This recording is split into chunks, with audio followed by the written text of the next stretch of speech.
Bayangkan seorang pemain muda yang pernah dianggap sebagai salah satu talenta paling berbahaya di Eropa. Seorang pemain yang membuat klub-klub besar Inggris rela menunggu jasanya bertahun-tahun. Seorang pemain yang bermain di Bundesliga, mampu mencetak puluhan gol dan memberikan puluhan assist. Siapa lagi kalau bukan Jadon Sancho? Dulu, namanya begitu besar. Bahkan sebelum kembali ke Inggris, Sancho sudah menjadi salah satu pemain muda paling menarik perhatian klub-klub besar di Eropa. Manchester United kemudian datang dengan transfer sekitar 85 juta euro dari Borussia Dortmund. Harapannya sangat jelas.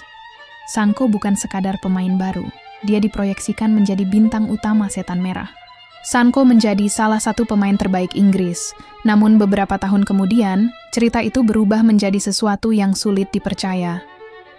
Sancho dipinjamkan, kembali ke Bundesliga bermain bersama Dortmund, kemudian menjalani masa peminjaman di Chelsea, lalu kembali dipinjamkan ke Aston Villa. Dan akhirnya, kontraknya bersama Manchester United berakhir. Kini, memasuki musim panas 2026, Jadon Sancho justru berada dalam situasi yang sulit. Dia adalah seorang pemain berusia 26 tahun. Masih berada di usia yang seharusnya menjadi masa emas seorang pesepak bola. Namun, dia tidak memiliki klub. Pertanyaannya kemudian menjadi sangat sederhana. Kok bisa? Apakah Sancho sudah tidak cukup bagus? Apakah masalahnya ada pada performanya? Apakah reputasinya sudah terlanjur rusak? Atau jangan-jangan ada satu masalah besar yang membuat klub-klub berpikir dua kali untuk merekrutnya? Karena gajinya yang sangat tinggi? Atau sebenarnya masalah Jadon Sancho jauh lebih kompleks daripada sekadar angka di dalam nilai kontrak?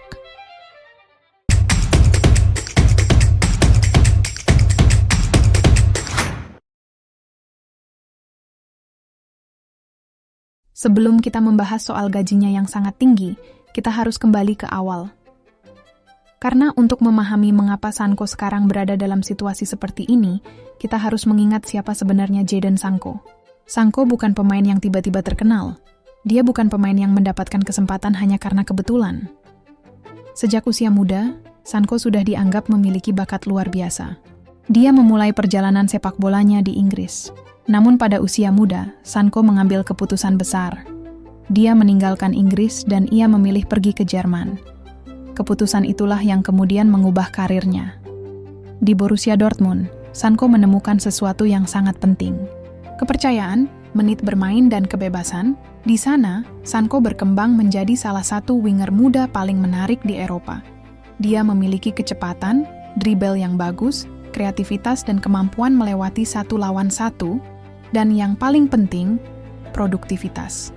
Manchester United melihat talentanya. Mereka melihat seorang pemain muda Inggris yang bisa menjadi pemain bintang di masa depan. Dan akhirnya, pada musim 2021, Sancho kembali ke Inggris. Bukan dengan status pemain biasa, tetapi sebagai pemain muda yang sangat berbahaya. Manchester United membayar sekitar 85 juta euro untuk membawanya dari Dortmund. Kontraknya diumumkan hingga Juni 2026 dengan opsi perpanjangan 1 tahun. Saat itu, MU menyebut Sancho sebagai pemain yang diharapkan bisa memberikan kualitas, kreativitas, gol, dan assist bagi tim. Masalahnya, sepak bola tidak pernah berjalan sesuai rencana. Dan terkadang, pemain terbaik di satu klub belum tentu bisa menjadi pemain yang sama di klub sebelumnya. Mari kita kembali ke masa ketika nama Jadon Sancho sedang berada di puncak. Di Dortmund, Sancho bukan sekadar pemain muda berbakat. Dia sudah menjadi bagian penting dari tim. Dalam 4 musim bersama Dortmund sebelum pindah ke Manchester United, Sancho mencatat 50 gol dan 64 assist. Angka tersebut bukan angka biasa, apalagi untuk seorang pemain muda. Sancho menunjukkan bahwa dirinya bukan hanya bisa menghibur penonton dengan dribblenya. Dia juga bisa menghasilkan sesuatu, gol, assist, peluang, dan kontribusi nyata. Tidak mengherankan jika kemudian banyak orang melihat Sancho sebagai salah satu pemain masa depan Inggris, dan Manchester United pun melihat hal yang sama. Ketika transfer itu akhirnya terjadi, ekspektasi langsung melambung tinggi. Sancho datang dengan reputasi besar, namun ada satu hal yang sering dilupakan. Semakin besar harga transfer seorang pemain, semakin besar pula tekanan yang mengikutinya.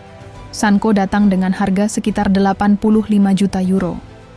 Artinya, setiap pertandingan akan dibandingkan dengan harga tersebut. Setiap penampilan buruk akan menjadi bahan kritik. Setiap gol yang gagal dicetak akan dipertanyakan, dan setiap assist yang tidak datang akan menjadi alasan untuk mengatakan bahwa Sanko tidak sesuai ekspektasi. Disinilah masalah pertama mulai muncul. Sanko datang ke Manchester United sebagai pemain muda terbaik, namun sepak bola Inggris memiliki tantangan yang berbeda. Manchester United sendiri sedang berada dalam fase yang tidak stabil. Pergantian pelatih, perubahan sistem permainan, tekanan media dan ekspektasi supporter yang sangat tinggi, semua bercampur menjadi satu.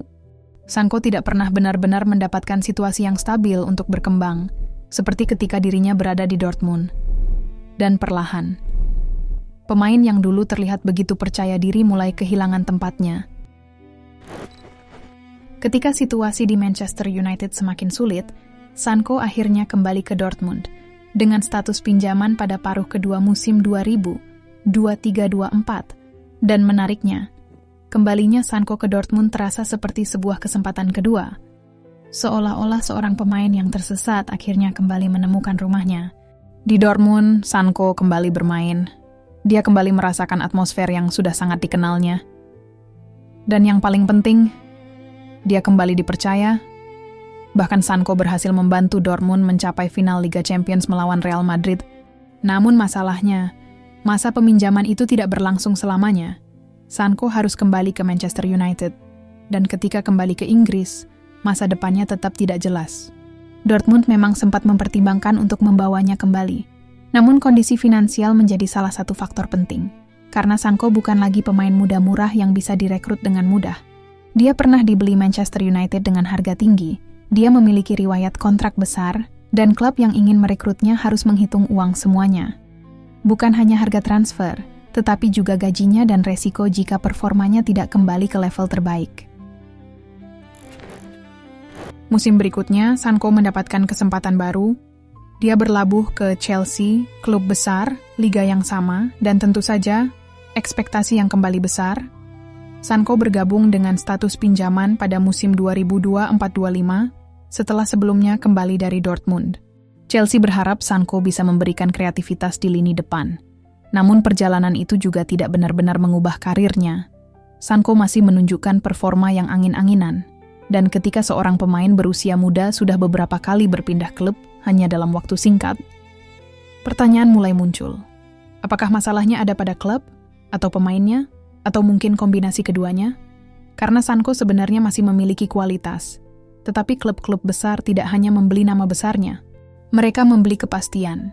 Mereka ingin tahu bahwa pemain yang mereka kontrak akan memberikan performa terbaik secara konsisten. Dan disinilah reputasi Sanko mulai menjadi masalah. Dia tiba-tiba menjadi pemain terburuk. Pada musim 2025-2026, Sanko kembali mendapatkan kesempatan. Kali ini bersama Aston Villa, kesempatan lain untuk membuktikan bahwa dirinya belum habis. Unai Emery selaku pelatih Aston Villa pernah menyebut Sanko sebagai pemain yang fantastis dan membuka kemungkinan untuk mempertimbangkan kesepakatan permanen, meskipun saat itu dia belum ingin membuat keputusan final. Namun, perjalanan Sanko di Aston Villa juga belum mampu menghapus seluruh tanda tanya. Dalam laporan ESPN pada April 2026, Sanko hanya mencatatkan 1 gol dan 3 assist dalam 31 penampilan di musim tersebut. Sanko sempat menjuarai Europa League bersama Aston Villa, namun minim kontribusi. Dan kemudian, datanglah musim panas 2026. Dia harus kembali. Namun Manchester United tidak memperpanjang kontraknya. Sanko akhirnya meninggalkan klub.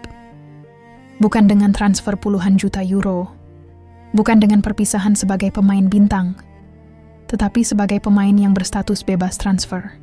Sejauh ini, Sanko tercatat sebagai pemain tanpa klub, pemain berusia 26 tahun, mantan bintang Dortmund, mantan pemain Manchester United, dan sekarang bebas memilih klub baru.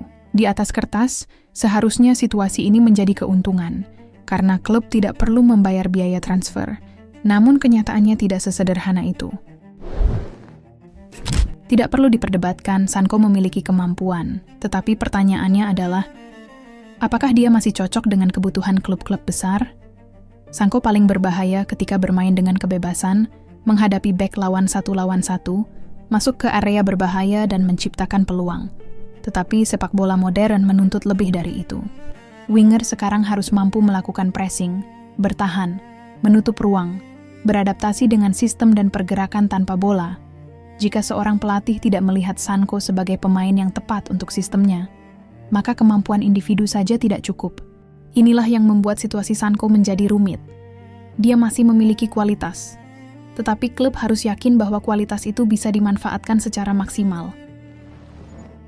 Kalau kita melihat perjalanan Sanko, ada satu klub yang selalu muncul di dalam cerita, klub Bundesliga, Borussia Dortmund, klub yang membuatnya terkenal, klub yang memberinya kesempatan, klub yang membuat dunia mengenal Jadon Sancho. Dulu dia adalah pemain muda, dengan potensi luar biasa. Sekarang dia adalah pemain berusia 26 tahun yang harus membuktikan dirinya.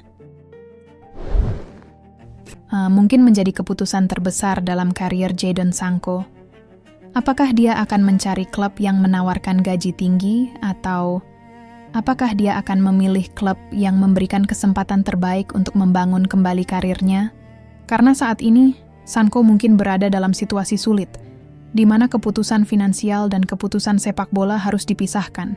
Jika dia ingin mempertahankan standar gaji yang sama seperti ketika berada di Manchester United, pilihan klubnya mungkin lebih terbatas. Bukan berarti Sancho harus menerima gaji rendah. Dia tetap pemain dengan segudang pengalaman. Dia pernah bermain di Bundesliga, Premier League, kompetisi Eropa, dan timnas Inggris. Sancho harus menemukan klub yang tepat, klub yang percaya kepadanya, pelatih yang memahami cara memaksimalkan kemampuannya, dan lingkungan yang membuatnya bisa bermain dengan rasa percaya diri. Karena mungkin, masalah terbesar Sancho selama beberapa tahun terakhir bukanlah kurangnya bakat, tetapi menemukan tempat yang tepat untuk menunjukkan bakat tersebut. Sancho harus menemukan rumah berikutnya, dan mungkin ini adalah kesempatan terakhir untuk mengubah cerita karirnya yang buruk. Kalau menurut kalian, apa yang sebenarnya membuat Jadon Sancho kesulitan mendapatkan klub baru? Apakah benar karena tuntutan gajinya yang terlalu tinggi, atau masalah utamanya adalah performa yang tidak konsisten? Tulis pendapat kalian di kolom komentar. Jangan lupa tekan tombol like, subscribe channel ini untuk mendapatkan cerita dan informasi sepak bola terbaru lainnya, dan nyalakan juga lonceng notifikasi agar kalian tidak ketinggalan pembahasan sepak bola berikutnya. Sampai jumpa di video berikutnya. See you.